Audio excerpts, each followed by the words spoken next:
এই হচ্ছে রুম, তোমাদেরকে রুমের ওভারভিউটা দেখিয়ে দিই। রুমের প্রাইসগুলো আপনাদেরকে বলে দিই। এই রুমটার প্রাইস হচ্ছে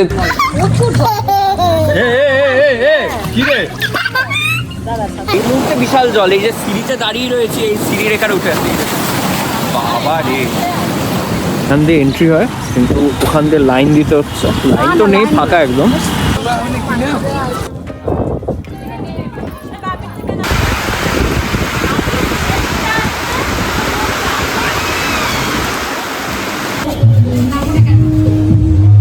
নামো নাম সে আমাদের 106 নম্বর রুম বা কটেজ বলতে পারেন। যেখানে দাঁড়িয়ে আমি সেটাও কিন্তু রিসর্ট এরিয়া। রিসর্ট এরিয়ার থেকে টাওয়ার থেকে দেখতে পাচ্ছ একদম সামনে সমুদ্র। যদি আপনি খুঁজছেন একটি পারফেক্ট উইকেন্ড গেটওয়ে, হতে পারে মন্দারমণি একটা পারফেক্ট ডেস্টিনেশন। দুদিনের ছুটিতে পুরো ফ্যামিলি মিলে আমরা গেছিলাম মন্দারমণি, সেই ভিডিওটাই আপনাদের কাছে আজকে তুলে ধরবো। এই ভিডিওতে রয়েছে আমাদের দুদিনে কাটানোর সেই রিসর্ট, যে রিসর্টে রয়েছে সুইমিং পুল এবং এরকম ব্যবস্থা রয়েছে যেখানে সরাসরি আপনারা সমুদ্র দেখতে দেখতে নিজের লাঞ্চ এবং ব্রেকফাস্ট করতে পারেন। তাছাড়া রুমের প্রাইস কত, আরও ডিটেল ইনফরমেশনের জন্য ভিডিওটা অবশ্যই পুরো দেখবেন। সকাল সকাল একটা দুর্দান্ত খেলা দেখে এখন দীঘার পথে এগিয়েছি। এখনও শিওর না যে কোথায় যাচ্ছি, দীঘা বা মন্দারমণি, তবে যতদূর সম্ভব দীঘায় যাচ্ছে। আমি জানি না, আমি বারবার বললাম যে একটু মন্দারমণি গেছে, একটু আলাদা জায়গা, আমি কোনোদিন যাইও নি, দাদাভাই ভাবি গেছে, মনে হচ্ছে দীঘায় যেতে হবে। তোমরা আপাতত জানো কোথায় যাচ্ছি। হ্যাঁ, আমরা কোথায় যাচ্ছি তো কিন্তু যাচ্ছি। বেন্টুস কই? বেন্টুস সকাল সকাল উঠে গেছে 11টায়, ঘুম থেকে উঠার পাবলিক আজকে ওটায় উঠেছে 7টা। হ্যাঁ, চোখ খুলে দেখছে ঘুরতে যাচ্ছে।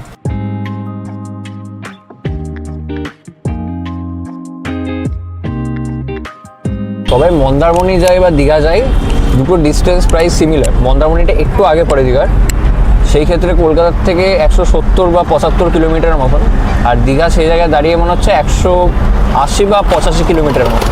তবে ব্যারাকপুর থেকে আরেকটু বেশি হবে, আরও 10-20 কিলোমিটারের মতন বেশি। সকাল সকাল ফাঁকা ছিল, আর ইতিমধ্যে দেখো বিটি রোডে কী লেভেলের জ্যাম ধরে গেছে।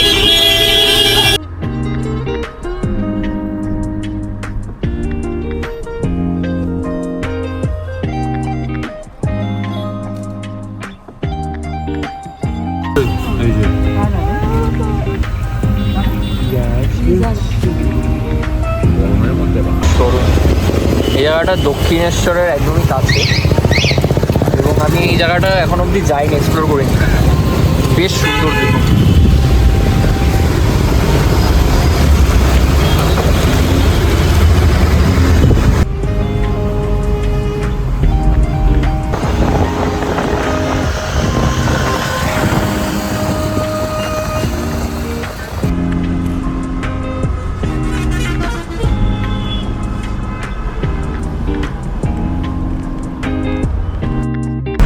NH12 আমরা এখন প্রবেশ করে গেছি, আর ওয়েদার দেখতে পাচ্ছ সেই দিকে মেঘ করেছে, আবার কখনো কখনো সানলাইটও চলে আসছে ওদার থেকে, আবার চলে এসছে। ওয়েদার ফোরকাস্টে দেখাচ্ছিল বৃষ্টি হতে পারে, বা বৃষ্টি হলে একদিক থেকে মানে হলে রাতের দিকে হওয়াটাই ভালো আর কি। দিনের বেলা হলে তো একদম ঘোড়া একদম পুরো মাটি হয়ে যাবে। আমার এই মুহূর্তে বেঁচে হচ্ছে ঘুম, সারা রাত ঘুমাইনি, না ঘুমিয়ে খেলা দেখেছি। খেলা এতক্ষণ চলবে তাও ভাবতে পারিনি, মানে 90 মিনিট গড়িয়ে আরও আধা ঘন্টা, তাও ভাগ্যি বড় পেনাল্টি অবধি যায়নি। কখন যে আমার চোখ লেগে আমি নিজেও জানি না।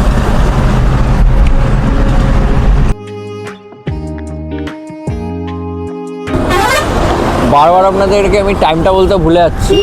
আমরা যখন ঘর থেকে বেরিয়েছিলাম তখন ঘড়ি কাটায় 7:10 মতন বাজে, 10-12 বাজে, আর এখন বাজে হচ্ছে 9:50, প্রায় 10টা বাজতে যায়।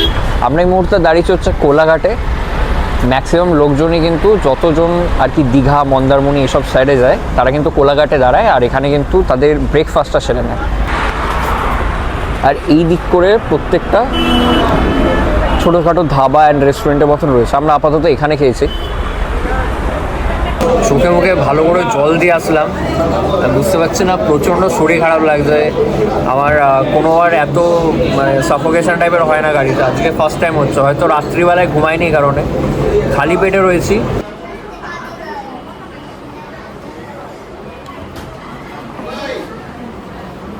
এখানে দেখুন একটা ডিম টোস্ট, ওখানে ডিম টোস্ট অর্ডার দিয়েছে, ভাবি খাচ্ছে। আর এখানে রয়েছে বাটার টোস্ট, আর এখানে এটা আলু পরোটা, না আলু পরোটার নিচে, আর ওখানে চানার তরকারি নিয়েছে। আমার কিচ্ছু খেতে ইচ্ছা করছে না, খালি পেটটা খালি থাকলে আরও বেশি গাটা গোলাবে, এই কারণে মানে আর কি কিছু পেটে দিতে হবে বলে খাওয়া। কী খাবো তাও বুঝতে পারছি না, আবার এটাও ভয় করছে খেলে যদি আবার বমি হয়। তো এবার আবার দীঘার দিকে রওনা দিলাম। এখান থেকে দীঘা এখনো হচ্ছে 120 কিলোমিটারের কাছাকাছি। একেবারেই চোখটা জ্বালা করছে, একটা ফোঁটা মানে একটা সেকেন্ড আমি চোখ বন্ধ করিনি কালকে রাত্রিবেলায়, এবং তাছাড়া গাও গোলাচ্ছে। আর টেনশন একটাই, ঘুম পাক ঠিক আছে, অসুবিধা নেই, খালি গাটা না গোলা।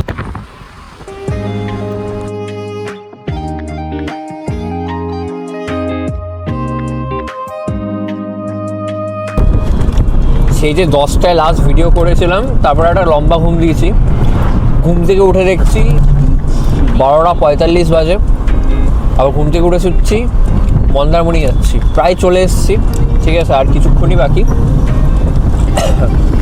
আপনারা তো শুরুর থেকেই জানেন, বাট আমি এতক্ষণ পর মানে 7টায় বেরিয়েছি, প্রায় 1টা বাজতে চললো। এখন এসে আমি জানছি যে এখন মন্দারমণি যাওয়া হচ্ছে। হোটেল ঠিক হয়ে গেছে? হোটেলও ঠিক হয়ে গেছে। আমি মাঝে মাঝে ভাবি যারা এখানে থাকে তাদের কি মজা, যখন ইচ্ছা সমুদ্রে চলে যায়, যখনই ভাল লাগবে না সমুদ্রে চলে যায়। যেমনি আমরা গঙ্গার পাড়ে থাকি তো গঙ্গায় চলে যাই, সমুদ্রের তো বিষয় আলাদা। আরেকটা জিনিসও ভাবুন, যখন ঝড় বৃষ্টি হয়, যখন বন্যা হয়, তখন এদের যে কী অবস্থা হয়, কী যে দুর্যোগ যায়, শুধুমাত্র এখানের যারা বাসিন্দা তারাই এটা কিন্তু বুঝতে পারে।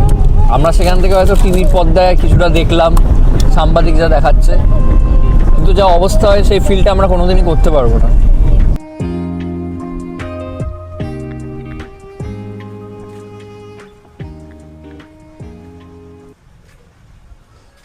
মাত্র সদ্য আসলাম, ঠিক আছে, এখনও জাস্ট লাগেজটা রাখলাম, রুমে ঢুকলাম। তোমাদেরকে সম্পূর্ণটাই দেখাবো, পুরো রিসর্টটি, সুইমিং পুল, পার্ক, ঠিক আছে, একদম সমুদ্র পাড়ে সব কিছুই দেখাচ্ছি। বসতে না বসতেই বেন্টুস কাণ্ড করলো, কি করলো দেখাচ্ছি। আর কোলে নিয়ে বসেছিলাম, বাকিটা ইতিহাস দেখেই বুঝতে পারছেন।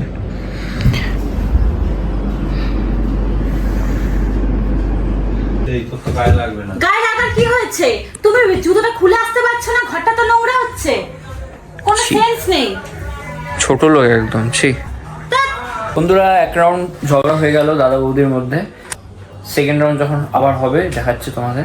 এই হচ্ছে আমাদের রিসর্টের বাইরে, ইন্ডি স্মার্ট মন্দারমণি হচ্ছে আমাদের রিসর্টের নাম। এটা হচ্ছে টোটাল এরিয়াটা, ভেতরে অনেকটি বড়। আর এই যে একদম লেফট হ্যান্ড সাইডে তোমরা সোজাসুজি দেখতে পাচ্ছ, সোজাসুজি কিন্তু হচ্ছে সমুদ্র সৈকত। চলুন এবার ভেতর থেকে আপনাদেরকে দেখাচ্ছি।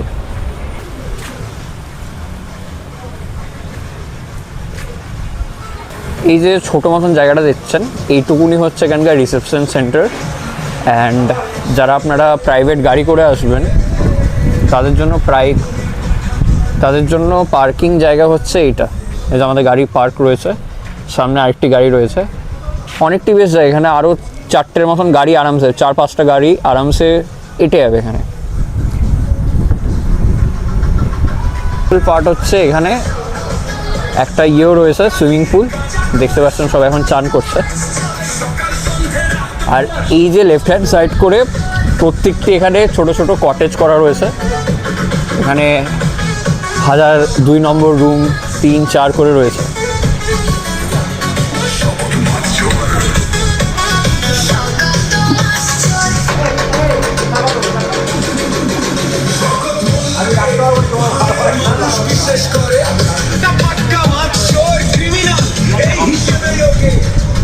আমাদের 106 নম্বর রুম বা কটেজ বলতে পারেন। ভিতরে ঢুকে দেখাচ্ছি, এই হচ্ছে রুম। তোমাদেরকে রুমের ওভারভিউটা দেখিয়ে দিই। একটা বেড রয়েছে এখানে, 3 জন আমার মতে আরামসে শুয়ে যাবে।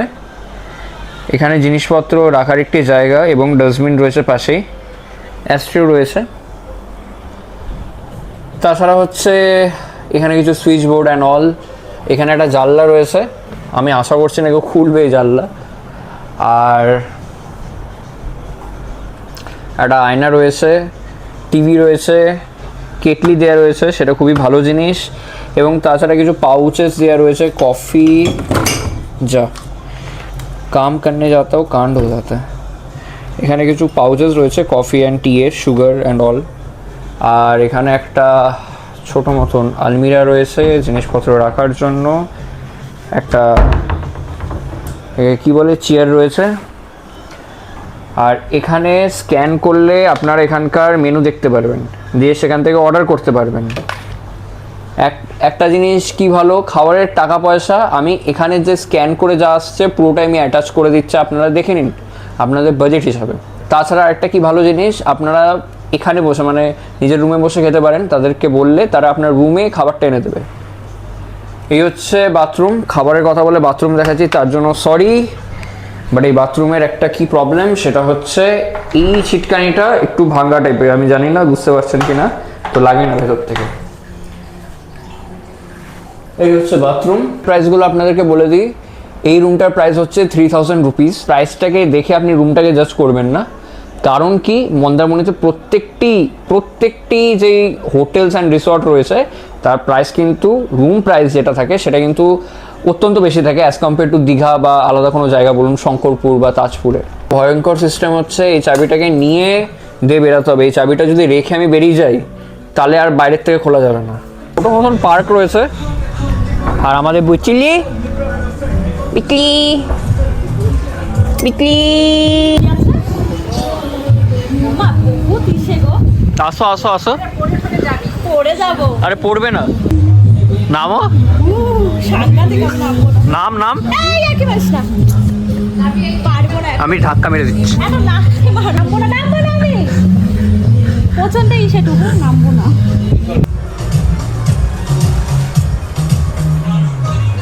সোজা দেখতে পাচ্ছেন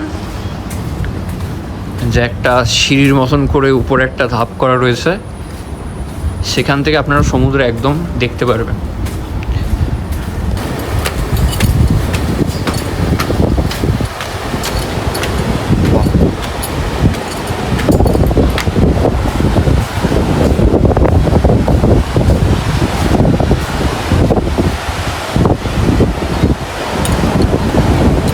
শুরু থেকে এত অবধি দেখালাম পুরোটাই হচ্ছে রিসর্ট এরিয়া। এবার যেখানে দাঁড়িয়ে আমি সেটাও কিন্তু রিসর্ট এরিয়া। রিসর্ট এই এরিয়ার থেকে টাওয়ার থেকে দেখতে পাচ্ছ একদম সামনে সমুদ্র, একদম সামনে। সুন্দর বসার জায়গা রয়েছে, বিকেলবেলায় এখানে বসে গিটার নিয়ে জ্যামিং একদম জমে যাবে, একদম জমে যাবে। সমুদ্রে যাব, কিন্তু তার আগে হচ্ছে ভোজনের পালা। এখন প্রচণ্ড খিদে পেয়েছে, কিছু খেতে হবে। তবে তখন দেখালাম খুব একটা কিছু খাইনি আমি। এবার আসলো হচ্ছে আমার ব্লগের ফেভারিট পার্ট। একদম সমুদ্র সৈকতের পাশে বসে আমরা সব পরিবারে মিলে কিন্তু লাঞ্চ করছি। হয়তো কোনো কারণের জন্য আমার সেই ভিডিও ক্লিপগুলো ডিলিট হয়ে গেছে, তাই জন্য আপনাদেরকে খাবারটা দেখাতে পারছি না, বাট বিলিভ মি এখানকার খাবার সত্যি অসাধারণ।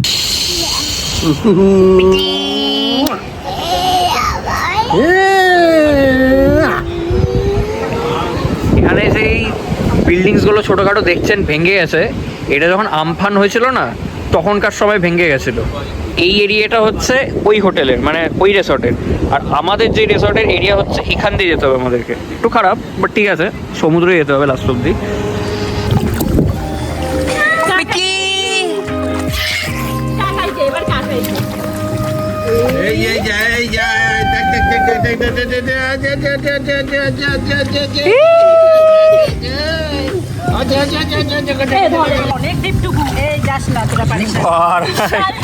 ডুবে যাবো এখানে, গেলে ডুবে যাবো, অনেক ডিপ।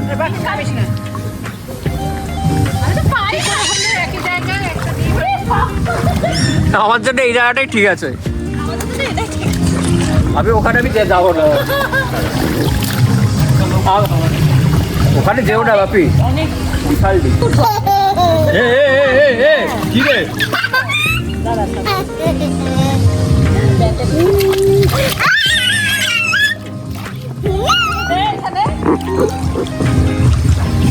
নামো। দাঁড়া, পুরোটা ভিজে যাবে এত তাড়াতাড়ি, সেই জন্য নামতে চাইছি। ভিজবে না তো কি করতে নামছো? দাঁড়া মা নামুক তাহলে বুঝবো। উরে বাপরে, ডিপ অনেকটা। এই যে আমার গলা। এতটা ইয়ে না, এখানে যাওয়া যাবে তো। মা সাঁতার কাটতে পুকুর পাড়তে না। মা কি ইসের বছর লাগে কাতলাবাদ যাওয়ার সাঁতার কাটে? পাই আসছে না বলছি না। এই রিস্কটা নিতে পারবো না আমি। এই যাস না, তুই যাস না, টুকু তুই পারবি না, পারবি না। এগুলো কায়দা থাকে, এটা হলো। না রে টুকু কোনো কায়দা নেই, তুই যা পারবি। পাঠাচ্ছিস কিন্তু না লেভেল 1 নয় ওটা। বন্ধুরা সাঁতার কাটছি, পা কিন্তু হাওয়াতে, ঠিক আছে?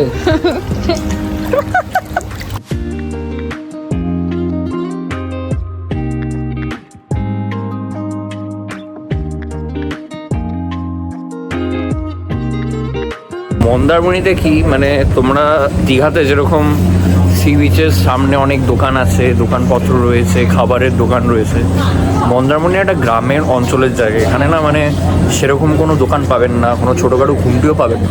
ছোটোখাটো ঘুমটি হয়তো থাকতে পারে, সেখানে ওই কোল্ড ড্রিঙ্কস, চাই, সব সমস্ত জিনিস, মানে ওই সেই সি ফুড বা সেই কাবাব ফাবাব ওইগুলো পাবেন না। মন্দারমণি আসলে একটু নির্ঝুম টাইপের, তো এই জিনিসগুলো যারা পছন্দ করেন, যেমন মা পছন্দ করে, বারবার এক কথা বলছে দীঘা খেলে ভালো। এখানে তো আর কিছু বলার নেই, কি করব না করব তো জানি না। এখানে কিছুই তো সেরকম আর এখন নেই করার। পুরো বিচ এখন অন্ধকার, দূরে দূরে সব হালকা হালকা আলো আলো সেই স্টারের মতো লাগছে, সেগুলো হচ্ছে সব জাহাজ, বোট যেগুলো রয়েছে সেই সমস্ত দেখতে পাচ্ছি।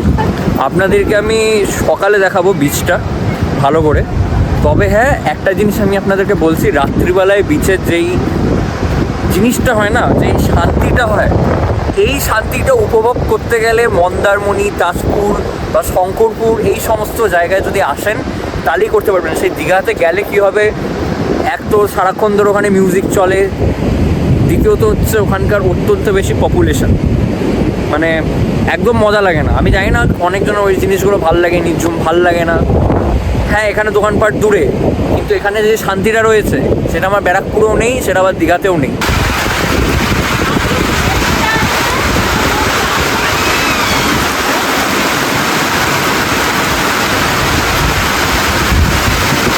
আগে অবধি ঠিক ছিল, হুট করে একদম বৃষ্টি নামলো, ঠিক আছে? এখানে একদম বোঝা যায় না কখন কীভাবে ওয়েদার চেঞ্জ হয়। সকাল থেকে 3-4 বার বৃষ্টি হয়েছে, কিন্তু হার্ডলি হয়তো 10 থেকে 15 মিনিটের জন্য বৃষ্টি হয়ে দিয়ে বন্ধ হয়ে যায়। এখন বৃষ্টি আবার 10 মিনিট ধরে হচ্ছে, হুট করে আবার স্পিড বাড়ছে, একবার কমছে। এই যে এখানে, এই যে এখানে দেখো, ভালো সবাইকে শুভ সকাল। আমি এখন মন্দারমণি রয়েছি, বেলিটা। এই মুহূর্তে আমরা যাচ্ছি হচ্ছে এখানকার কমপ্লিমেন্টারি ব্রেকফাস্ট করতে। কালকে হয়তো বলতে ভুলে গেছিলাম, ভুলে গেছি না বলেছি সেটা মনে নেই। এখানে যে ছোটোখাটো যেই রেস্টুরেন্টটা যেটা রয়েছে, যেখানে আর কি খাবার সবাই খায়, লাঞ্চ ডিনার, সেখানে গিয়ে করতে পারেন এবং যেখানে খুশি আপনি করতে পারেন, কোনো বাধা নেই। এখানে রুমেও করতে পারেন। ওই জায়গাটাই যাচ্ছে আপাতত। কমপ্লিমেন্টারি ব্রেকফাস্টে কী আছে দেখাই।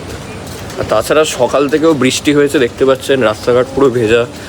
রাত্রিবেলাও বৃষ্টি হয়েছে, ভালোই বৃষ্টি হচ্ছে, কিন্তু টানা একভাবে বৃষ্টি হয় না এখানে।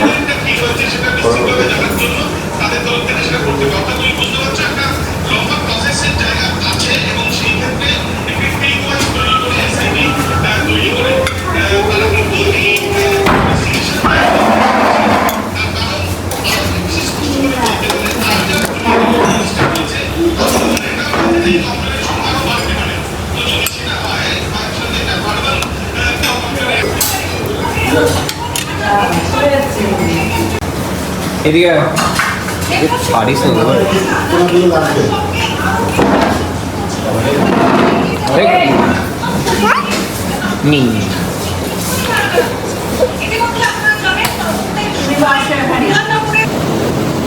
বন্ধুরা। সমুদ্রে বিশাল ঢেউ, আর জলটা প্রচণ্ড বেশি অপরিষ্কার, মনে হয় এই সময় জোয়ার চলছে এই কারণে। তবে স্নান 2-4 জন করতে এসেছিলো, ওরাও বেরিয়ে গেল, চান করা যাবে না এই সময়। স্নান করতে আমি দেখছি বিকেলের দিকে, তাও মোটামুটি 10-12 জন করে একদম সামনে গিয়ে, যখন ফাটা চলে আর কি। এই মুহূর্তে বিশাল জল, এই যে সিঁড়িতে দাঁড়িয়ে রয়েছে, এই সিঁড়ির এখানে উঠে আসছে বাবা রে। সন্ধ্যে নাগাদ করে কিন্তু আমরা বেরিয়ে পড়লাম দীঘার জগন্নাথ মন্দিরের দিকে, এবং যাওয়ার রুটটি কিন্তু খুবই অসাধারণ। তোমরা দেখতেই পাচ্ছ আমরা কিন্তু এখন রয়েছি ঠিক মন্দারমণিতে, যেটা কিন্তু একটু গ্রাম্য অঞ্চল, দেখেই বুঝতে পারছো ফাঁকা জমির মাঝখানে শুধুমাত্র একটা রাস্তা চলে গেছে। তবে আস্তে আস্তে কিন্তু যখন আমরা শঙ্করপুর এবং তাজপুর হয়ে যাচ্ছি, তোমরা দেখতে পাচ্ছ একদম সমুদ্র ঘায়ে গেছে কিন্তু আমরা দীঘার দিকে রওনা দিচ্ছি। দীঘার জগন্নাথ মন্দির, এখান দিয়ে এন্ট্রি হয়, কিন্তু ওখান দিয়ে লাইন দিতে হচ্ছে। লাইন তো নেই, ফাঁকা একদম, লাইন হলে এখানেই আর কি পড়ে। এখানে একটা জিনিস আজব লাগলো, ক্যামেরা এলাও, ক্যামেরা বলতে মোবাইল এলাও, ভিডিও করতে পারবে ভেতরে, ফটো তুলতে পারে, কিন্তু এই মাইক, কলার মাইক কিন্তু এলাও না। আমি বুঝতে পারছি না কী হলো, আবার মাইক রাখতে আসতে হচ্ছে। আমি মাইক কোথায় রাখবো, এইখানে রেখে দিলাম। এর আগের বছর এই সময় আই থিঙ্ক আমি এই মন্দিরে এসেছিলাম, তবে হ্যাঁ তখন আর কি চালু হয়নি মন্দির, বা বলতে পারেন উদ্ঘাটন হয়নি মন্দির, তখন আর কি তৈরি হচ্ছিল।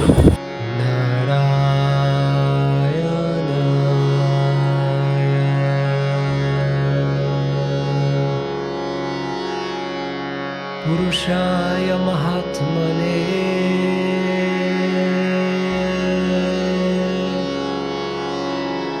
বিশুদ্ধ সত্ত্বধি। জগন্নাথকে দর্শন করার পর, দর্শন তো হয়নি যদিও বা, দর্শন করতে গেছিলাম, কিন্তু এই মুহূর্তে আমি জানি না কি কি আছে। জগন্নাথ ঠাকুর এখন দেখা কেন গেল না?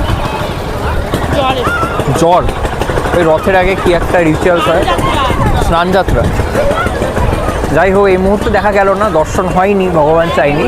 এখন আমরা এসেছি দীঘাতে, ভিড়টা দেখুন একবার। যদিও বা এটা খুবই স্বাভাবিক দীঘার ক্ষেত্রে, এইটুকুন ভিড় তো হয়েই থাকে। রাস্তার অবস্থা দেখুন, মানে কাদা কাদা কাদা, খালি পায়ে হাঁটলে আমি এখানেই পড়ে যাবো। এই কারণের জন্য আমি মন্দারমণি গেছি, মানে মন্দারমণি যাওয়ার কথা বারবার বলেছে বাড়ির লোককে, শুধুমাত্র এই কারণ যে এত ভিড়। তাও তো এখন ওই গান ফান চালায় না, আগে সব অ্যাডভার্টিজমেন্ট গান ফান চালাতো। এখন বিকেল 5টা বাজে, 5টারও বেশি বাজে, এখন তোমাদেরকে ভিড়টা দেখাচ্ছি।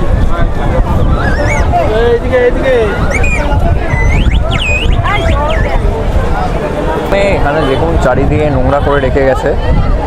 এই একটা কারণ আমার সত্যি মানে বিরক্তিকর লাগে। লোকজন আসছে, পরিষ্কার করে অন্তত রাখতে পারে জিনিসপত্র, এখানে সেখানে ফেলে নোংরা করে চলে যাবে। তো বন্ধুরা, এই ছিল হচ্ছে ভিডিও, আপনাদেরকে হোটেল দেখালাম, এবং মন্দারমণি আসতে চাইলে এই হোটেলটা কনসিডার করতে পারেন। তাছাড়া হচ্ছে হোটেলের পরিবেশ খুবই ভালো, লোকজন খুব ভালো, হেল্পফুল প্রচণ্ড।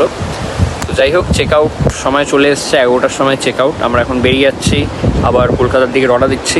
ভিডিওটা কেমন লাগলো বলবেন, এবং দেখা হচ্ছে খুবই তাড়াতাড়ি নতুন গল্পের সাথে।